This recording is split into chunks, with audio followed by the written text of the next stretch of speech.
വചനം 238. ഹാഫിളു,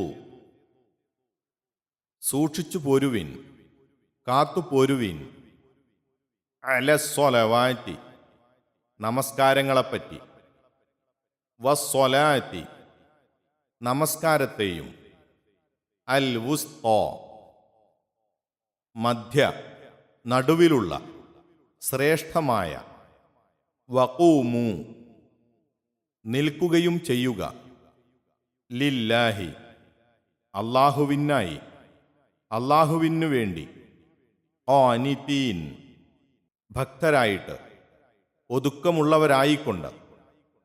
حافظوا على الصلوات والصلاة الوسطى وقوموا لله قانتين.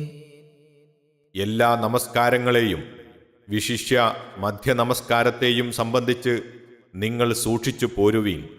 ഒതുക്കത്തോടുകൂടി ഭക്തിയുള്ളവരായ നിലയിൽ അല്ലാഹുവിനു വേണ്ടി നിൽക്കുകയും ചെയ്യുവീൻ. വചനം 239. ഫഇൻ ഖിഫ്തും, ഇനി നിങ്ങൾ ഭയപ്പെട്ടെങ്കിൽ, ഫരിജാലൻ, അപ്പോൾ കാൽനടക്കാരായിക്കൊണ്ട്, ഔ റുക്ബാനൻ,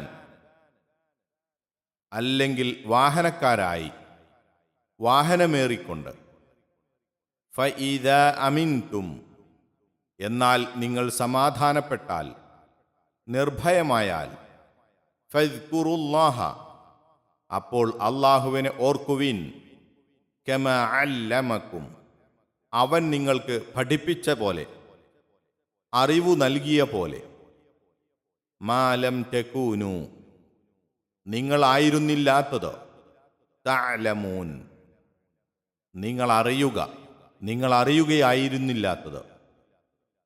فإن خفتم فرجالا أو ركبانا فإذا أمنتم فاذكروا الله كما علمكم ما لم تكونوا تعلمون. ഇനി നിങ്ങൾ ഭയപ്പെടുന്ന പക്ഷം കാൽനടക്കാരായിക്കൊണ്ടോ വാഹനമേറിയവരായിക്കൊണ്ടോ ആവാം. എന്നാൽ നിങ്ങൾ ഭയം നീങ്ങി സമാധാനത്തിലായാൽ, നിങ്ങൾക്കറിയുമായിരുന്നില്ലാത്തത് അല്ലാഹു നിങ്ങൾക്ക് പഠിപ്പിച്ചു തന്നതുപോലെ നിങ്ങൾ അവനെ സ്മരിക്കുവീൻ. 238, 239 എന്നീ വചനങ്ങളുടെ വിശദീകരണം. കഴിഞ്ഞ ഏതാനും വചനങ്ങളിൽ വൈവാഹികവും സാമുദായികവുമായ ചില വിഷയങ്ങളായിരുന്നു സംസാര വിഷയം. അടുത്ത വചനങ്ങളിൽ അവയുമായി ബന്ധപ്പെട്ട വിഷയങ്ങൾ വീണ്ടും തുടരുന്നുമുണ്ട്. ഇടക്കുവെച്ച് ഇസ്ലാമിലെ നിത്യാനുഷ്ഠാന കർമ്മങ്ങളിൽ ഏറ്റവും പ്രധാനപ്പെട്ട നമസ്കാരത്തെക്കുറിച്ചും അത് കൃത്യമായി അനുഷ്ഠിക്കുന്നതിനെക്കുറിച്ചും ഈ 2 വചനങ്ങളിൽ പ്രസ്താവിച്ചിരിക്കുകയാണ്. ഭാര്യ, മക്കൾ, ഗാർഹിക കാര്യങ്ങൾ, കുടുംബകാര്യങ്ങൾ ആദിയായവയിൽ ബദ്ധശ്രദ്ധരായിക്കൊണ്ട് അള്ളാഹുവിൻ്റെ സ്മരണയിലും നമസ്കാരത്തിലുമുള്ള ശ്രദ്ധ വിട്ടുപോയിക്കൂടാ എന്നൊരു സൂചനയായി ഇത് കണക്കാക്കാം. ഇഖാമത്തിസ്വല, നമസ്കാരം നിലനിർത്തുക എന്ന പ്രയോഗം ഖുർആനിൽ സാധാരണമാണ്. ഇവിടെ കണ്ടതുപോലെ അൽ മുഹാഫളത്തു അലസ്വല, നമസ്കാരത്തെപ്പറ്റി സൂക്ഷിച്ചു പോരുക എന്ന പ്രയോഗം ചുരുക്കം സന്ദർഭങ്ങളിലേ കാണപ്പെടുകയുള്ളൂ. പതിവായും കൃത്യസമയത്തും ചിട്ടയോടെ അനുഷ്ഠിച്ചു പോരുക എന്നത്രേ അതിൻ്റെ സാമാന്യ വിവക്ഷ. നമസ്കാരത്തിനു ഇസ്ലാം കൽപ്പിച്ചിട്ടുള്ള പ്രാധാന്യം ഏറെക്കുറെ എല്ലാവർക്കും അറിയാവുന്നതാണ്. മനുഷ്യൻ്റെയും ശിർക്ക് കുഫറുകളുടെയും ഇടക്കുള്ള അതിർവരമ്പാണ് നമസ്കാരം എന്നത്രേ നബി സല്ലല്ലാഹു അലൈഹി വസല്ലമ ഒരു ഹദീസിൽ പ്രസ്താവിച്ചിരിക്കുന്നത്. മുസ്ലിം. കർമ്മങ്ങളിൽ വെച്ച് ഏറ്റവും ശ്രേഷ്ഠമായത് ഏതാണെന്ന് ഇബ്നു മസ്ഊദ് റളിയല്ലാഹു അൻഹു ചോദിച്ചപ്പോൾ നമസ്കാരം അതിൻ്റെ സമയത്ത് ചെയ്യലാണ് എന്നായിരുന്നു നബി സല്ലല്ലാഹു അലൈഹി വസല്ലമ മറുപടി പറഞ്ഞത്. പിന്നെ ഏതാണെന്ന് ചോദിച്ചപ്പോഴായിരുന്നു മാതാപിതാക്കൾക്ക് നന്മ ചെയ്യുന്നതിനെയും അള്ളാഹുവിൻ്റെ മാർഗത്തിൽ സമരം ചെയ്യുന്നതിനെയും കുറിച്ച് തിരുമേനി പറഞ്ഞത്. ബുഖാരി, മുസ്ലിം. ഓരോ നമസ്കാരവും അതതിൻ്റെ ആദ്യ സമയത്തു തന്നെ നിർവഹിക്കുന്നതിൽ നബി സല്ലല്ലാഹു അലൈഹി വസല്ലമ തിരുമേനിക്കുണ്ടായിരുന്ന നിഷ്കർഷയും അതിൽ സ്വഹാബികൾക്കുണ്ടായിരുന്ന ഉത്സാഹവും പ്രസിദ്ധമാണ്. നമസ്കാരങ്ങളെപ്പറ്റി സൂക്ഷിച്ചു പോരണമെന്ന് മൊത്തത്തിൽ പറഞ്ഞ ശേഷം അസ്വലാത്തുൽ വുസ്ത, മധ്യനമസ്കാരത്തെപ്പറ്റി പ്രത്യേകം എടുത്തു പറഞ്ഞിരിക്കുന്നു. അൽ വുസ്ത എന്ന വാക്കിന് മധ്യത്തിലുള്ളത് എന്നാണ് സാക്ഷാൽ അർത്ഥമെങ്കിലും ഉത്കൃഷ്ടമായത്, ഉത്തമമായത് എന്നീ ഉദ്ദേശ്യങ്ങളിലും ഈ വാക്ക് ഉപയോഗിക്കാറുണ്ടെന്ന് മുമ്പ് 143 വചനത്തിൽ നിന്ന് മനസ്സിലായിട്ടുണ്ടല്ലോ. ഇവിടെയും അതാണ് ഉദ്ദേശ്യം. മധ്യനമസ്കാരം ഏതാണെന്നുള്ളതിൽ ഭിന്നാഭിപ്രായങ്ങളുണ്ട്. പക്ഷേ അസർ നമസ്കാരമാണ് അതെന്ന് മനസ്സിലാക്കാവുന്നതും വ്യക്തമാക്കുന്നതുമായ ഒന്നിലധികം ഹദീസുകൾ ഇമാം മുസ്ലിം റഹിമഹുല്ല മുതലായവർ നിവേദനം ചെയ്തിരിക്കുന്നു. ഇമാം ഇബ്നു കസീർ അവ ഉദ്ധരിച്ചു കാണാം. അതിനാൽ പണ്ഡിതന്മാരിൽ അധിക ഭാഗവും അതാണ് ബലപ്പെടുത്തിയിരിക്കുന്നത്.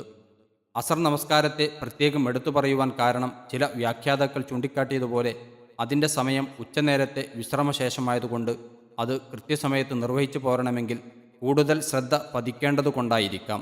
മറ്റൊരു നിലക്ക് നോക്കുമ്പോൾ പകലത്തെ 2 നമസ്കാരങ്ങളായ സുബ്ഹ്, ളുഹർ എന്നിവയുടെയും രാത്രി നമസ്കാരങ്ങളായ മഗ്രിബ്, ഇശാ എന്നിവയുടെയും മധ്യത്തിലാണ് അസർ നമസ്കാരം സ്ഥിതി ചെയ്യുന്നതും. വല്ലാഹു ആലം.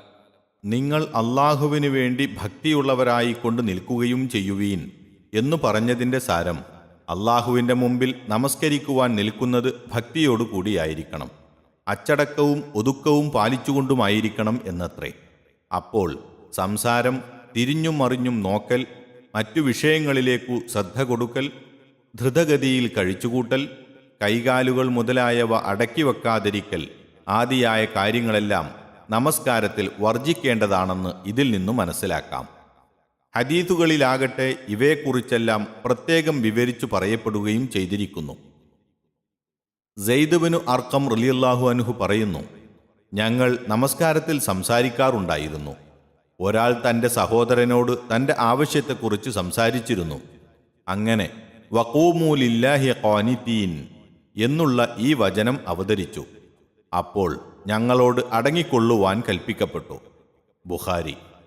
ഒരാളോട് ഒരവസരത്തിൽ നബി സല്ലല്ലാഹു അലൈഹി വസല്ലമ ഇങ്ങനെ പറഞ്ഞു, ഈ നമസ്കാരത്തിൽ ജനങ്ങളുടെ സംസാരമൊന്നും പറ്റുകയില്ല. അത് തസ്ബീഹും തക്ബീറും ഖുർആൻ പാരായണവുമാകുന്നു. മുസ്ലിം. സുജൂദ് ചെയ്യുമ്പോൾ നിലത്തെ മണ്ണു നിരപ്പാക്കിക്കൊണ്ടിരുന്ന ഒരാളോട് നബി സല്ലല്ലാഹു അലൈഹി വസല്ലമ പറഞ്ഞു, നീ അങ്ങനെ ചെയ്യുകയാണെങ്കിൽ അത് ഒരു പ്രാവശ്യമാകട്ടെ. ബുഖാരി, മുസ്ലിം. കൂടുതൽ ചെയ്യുന്നത് അച്ചടക്കത്തിനു നിരക്കാത്തതാണെന്നു സൂചന. ഒരു ഹദീസിൽ നബി സല്ലല്ലാഹു അലൈഹി വസല്ലമ പറയുന്നു, നിങ്ങളിലൊരാൾ നമസ്കാരത്തിൽ കോട്ടുവാ ഇടുന്നതായാൽ കഴിയുന്നിടത്തോളം അവനത് ഒതുക്കി നിർത്തട്ടെ.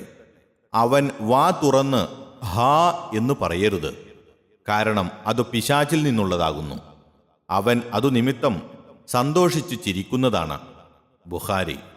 നമസ്കാരത്തിൽ ഊരക്ക് കൈകുത്തി നിൽക്കുന്നത് നബി സല്ലല്ലാഹു അലൈഹി വസല്ലമ വിരോധിച്ചിട്ടുണ്ടെന്ന് അബൂ ഹുറൈറ റളിയല്ലാഹു അൻഹു പ്രസ്താവിച്ചിരിക്കുന്നു. ബുഖാരി, മുസ്ലിം. നമസ്കാരത്തിൽ തിരിഞ്ഞു നോക്കുന്നതിനെപ്പറ്റി ആയിഷ റളിയല്ലാഹു അൻഹ ചോദിച്ചതിന് നബി സല്ലല്ലാഹു അലൈഹി വസല്ലമ മറുപടി പറഞ്ഞത് ഇങ്ങനെയാണ്, അടിയാന്റെ നമസ്കാരത്തിൽ നിന്ന് പിശാച് തട്ടിയെടുക്കുന്ന ഒരു തട്ടിയെടുക്കലാണത്. ബുഖാരി, മുസ്ലിം. നമസ്കാരം കൃത്യസമയത്തും ഭക്തിയോടും കൂടി അനുഷ്ഠിച്ചു പോരണമെന്ന് കൽപ്പിക്കുമ്പോൾ അതിനു സാധ്യമല്ലാതായി തീരുന്ന ദുർഘടഘട്ടങ്ങളിൽ എന്തു ചെയ്യുമെന്നു സംശയിച്ചേക്കാമല്ലോ.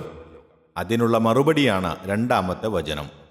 അതായത് ശത്രുക്കളെക്കുറിച്ചോ അല്ലെങ്കിൽ അഗ്നി, കാട്ടുമൃഗം, കൊടുങ്കാറ്റ്, മലവെള്ളം, അക്രമി എന്നിങ്ങനെയുള്ള വല്ലതിനെയും കുറിച്ചോ ഭയപ്പെടുകയും നമസ്കാരം യഥാരൂപത്തിൽ നിർവഹിക്കുവാൻ കഴിയാതെ വരികയും ചെയ്താൽ നടന്നുകൊണ്ടോ വാഹനപ്പുറത്തു കയറിയോ സാധിക്കുന്ന പോലെ അത് നിർവഹിക്കണം. എന്നാലും നമസ്കാരം വിട്ടുകളയുവാൻ പാടില്ല എന്നു സാരം.